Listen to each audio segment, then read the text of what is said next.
What kind of ring is it? Elena asked as she stared down at the silver band around her finger.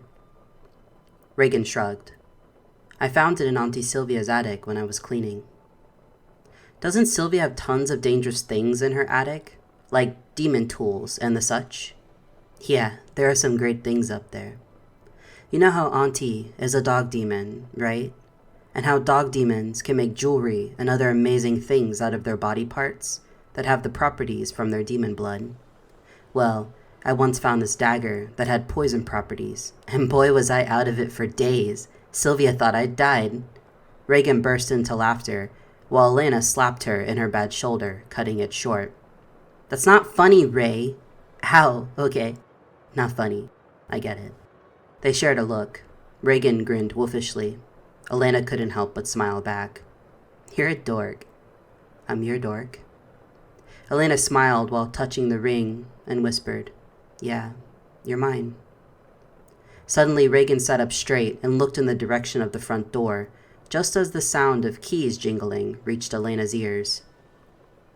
Elena reached out and touched her arm, and Reagan immediately relaxed. It's just your mom's. Elena was always amazed at Reagan's senses, and always somewhat sad at how they'd formed due to her particular upbringing. Stay the night. Reagan looked back at her. Stay the night, Ray.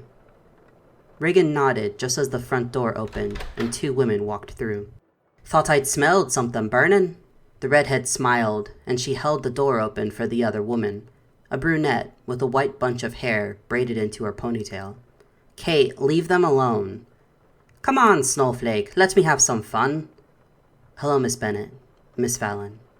Kate grinned while Snow rolled her eyes and closed the door behind them.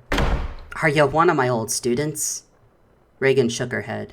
Then don't call me Miss Fallon. Call me Kate, Reagan.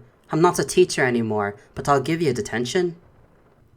Reagan simply nodded and settled back on the sofa. Kate, leave her alone. Snow slapped her wife on the shoulder and leveled a glare at her before turning a much softer look to the two women in her living room. It's good to see you, Reagan. Are you staying the night? Reagan looked to Elena before nodding, and Snow smiled. What would you like for breakfast in the morning? Cereal or a good old fry-up? Kate asked with a grin. Oh, I don't. She'll have a fry-up, Mom. Kate nodded and helped Snow out of her wet coat. Good on ya. They hung up their coats and waved at Elena and Reagan. We're off to bed now. Try not to be too loud, please. Kate called out as they made their way upstairs. Reagan finally relaxed once they were out of sight and leaned back into Elena. Your moms are always so nice to me. Elena felt her heart ache. Why wouldn't they be? Reagan frowned at her, her jaw clenching and her lips set in a firm, thin line. You know why, Elena. It's the same reason I'm here tonight, and it's the same reason I should go home. You said you would stay. Reagan stood up. I really shouldn't. Stay, Ray. She hadn't meant to, but even as Elena said the words, she felt her power enter them. The power of an alpha. The power of subjugation. It wouldn't work anyway, so she doesn't know why her instincts called for her to try and use it. Reagan was an Omega, and therefore immune to this power. But Reagan felt the attempt and sighed, letting her shoulders slump. I'm sorry, you want me to stay that much.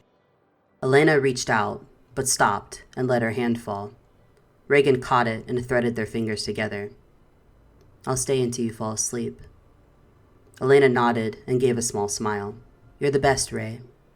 Reagan gave her a lopsided grin. Only for you. And Elena knew this to be true.